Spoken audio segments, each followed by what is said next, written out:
Olha só, hoje a gente vai mergulhar num dos maiores desafios da inteligência artificial. O trabalho jurídico, sabe? Aquele que envolve riscos altíssimos.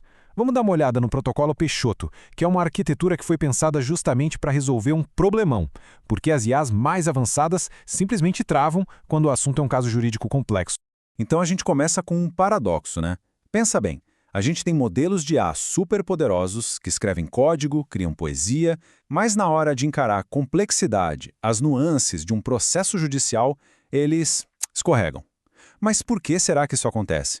A resposta, e isso é o mais interessante, não está na falta de inteligência da IA. O problema é um método. E essa comparação aqui deixa tudo bem claro. De um lado, um advogado, uma advogada, que consegue navegar pelo caso entendendo o contexto, a estratégia, as entrelinhas. Do outro, uma IA padrão. Quando a gente joga milhares de páginas de um processo nela, o que acontece? Ela fica sobrecarregada de informação, se perde nos detalhes e, o pior de tudo, começa a alucinar, ou seja, a inventar fatos. É exatamente esse o pesadelo que o protocolo quer evitar. E isso nos leva direto para a primeira grande sacada aqui, a tal da crise de contexto da IA. O problema não é que falta poder de processamento, pelo contrário. A questão é a dificuldade que a IA tem de juntar todas as peças, de lidar com aquele universo de informações de um caso jurídico, de um jeito que faça sentido, que seja coerente. Então, o pulo do gato é esse aqui. A ideia é de simplesmente pegar um processo inteiro e alimentar a IA de uma vez só, num prompt gigante. Isso simplesmente não funciona. É a receita para o desastre.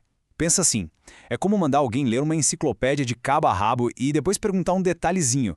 A memória de trabalho da IA, a janela de contexto, fica lotada. E aí a precisão, despenca. O erro, de novo, está no método, não no modelo em si. Ok, então como a gente resolve isso? Bom, a resposta que o protocolo Peixoto traz é uma mudança de mentalidade, quase uma filosofia diferente. Em vez de jogar a IA num oceano de dados e esperar que ela nade, o protocolo faz o contrário. Ele primeiro constrói uma ferramenta para que ela possa enxergar com clareza. E essa ferramenta tem um nome: a lente cognitiva. E essa frase aqui é a base de tudo, a pedra fundamental do protocolo. O contexto não é um dado, é um artefato construído. O que isso quer dizer na prática? Que o contexto de um caso não é uma coisa que você simplesmente acha no meio dos documentos. Não, ele precisa ser construído, montado, peça por peça, com intenção, antes de qualquer análise mais profunda começar. Essa tal de lente cognitiva vira uma coisa concreta, um arquivo chamado contexto mestre. Pensa nele como as regras do jogo, um briefing obrigatório.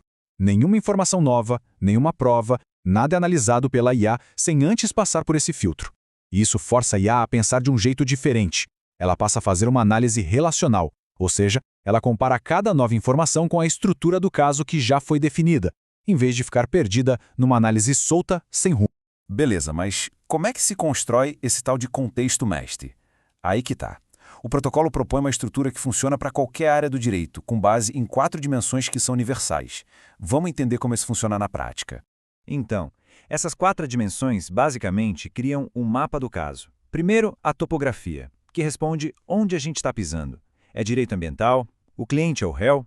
Depois vem a cronologia, que organiza a linha do tempo, o que aconteceu e quando. Aí temos a assimetria, que é o puro suco do conflito, sabe? É a briga entre a narrativa oficial e a versão do nosso cliente. E por último, a estratégia, que define o plano de jogo. Como a gente vai se defender, como vai contra-atacar, quais são os riscos. Com esse mapa do caso pronto, definido por aquelas 4 dimensões, o protocolo entra em ação com uma arquitetura bem inteligente. Em vez de usar um único supercérebro para fazer tudo, ele cria uma espécie de mente com 4 camadas. Pensa nisso como uma linha de montagem, onde cada camada tem uma função super específica. É isso aí! Imagina uma equipe de especialistas, cada um faz a sua parte. Primeiro entra o clerk, o escrivão, que só coleta fatos brutos. Depois vem o detective, o detetive, que pega esses fatos e monta o quebra-cabeça, a linha do tempo. Aí entra em cena o strategist, o estrategista, que vai debater o caso por todos os lados possíveis. E para fechar, o crystallizer, o cristalizador, que limpa a bagunça e entrega o produto final bonitinho. Vamos ver isso mais de perto. A primeira camada, o clerk, é um robô de extração. O trabalho dele é um só: ler tudo e puxar os dados objetivos. Nomes, datas, valores, com precisão cirúrgica. E o mais importante, zero interpretação. Ele não dá opinião. O resultado é só um amontoado de fatos brutos, indiscutíveis. Aí na sequência, vem o detetive. Ele pega aquela lista de fatos brutos do Clerk e começa a ligar os pontos. É ele que constrói a linha do tempo que mostra a causa e a consequência das coisas. É nessa fase que uma história começa a surgir, que a gente começa a entender a intenção por trás das ações. Agora a terceira camada. Essa aqui é sensacional. O strategist funciona como se fossem dois advogados debatendo. Ele se divide em dois: o escudo, que está lá para achar falhas no processo e construir a defesa, e a espada, que vai para cima, atacando os pontos fracos do argumento do outro lado. É um verdadeiro teste de estresse para o caso, para ver o que realmente para em pé. E, finalmente, o Crystallizer. O trabalho dele é pegar tudo que foi discutido e analisado pelas outras camadas, os fatos, a linha do tempo, os argumentos de ataque e defesa, e fazer uma limpeza geral. Ele tira todo o ruído, toda a discussão interna e formata o produto final. Aquele arquivo de contexto mestre, agora limpo, superestruturado e prontinho para ser usado. E o que tudo isso quer dizer no fim das contas? Quer dizer que a gente está mudando o jeito de trabalhar com IA. A gente está saindo da era de só dar comandos, de criar prompts, e entrando na era de orquestrar sistemas de IA. É como ser um maestro de uma orquestra, onde cada instrumento, cada componente, tem uma função clara e controlada. E olha, isso não é só teoria, foi testado no mundo real. Num caso de verdade de direito ambiental, o caso Sítio Goa, o protocolo recebeu a tarefa de analisar um laudo técnico. E o resultado foi impressionante. O sistema não só processou os dados, como conseguiu identificar sozinho uma tese jurídica super complexa chamada dano reverso. Basicamente, ele analisou o custo de reparar um dano e percebeu que era maior que o benefício ambiental, e construiu um argumento em cima disso. Aqui a gente vê direitinho como tudo aconteceu nesse caso. A camada 1 foi lá e extraiu os fatos puros dos laudos. A camada 2 pegou esses fatos e montou a linha do tempo. A camada 3 fez o debate, explorando os argumentos a favor e contra. E no final, a camada 4 juntou tudo e cristalizou a estratégia em volta daquela tese do dano reverso. Fica muito claro como a estratégia foi sendo construída passo a passo a partir dos dados brutos.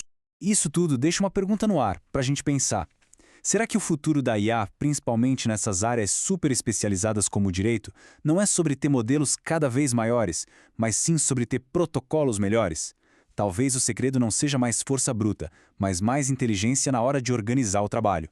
A chave pode não ser um modelo melhor, mas sim um protocolo melhor.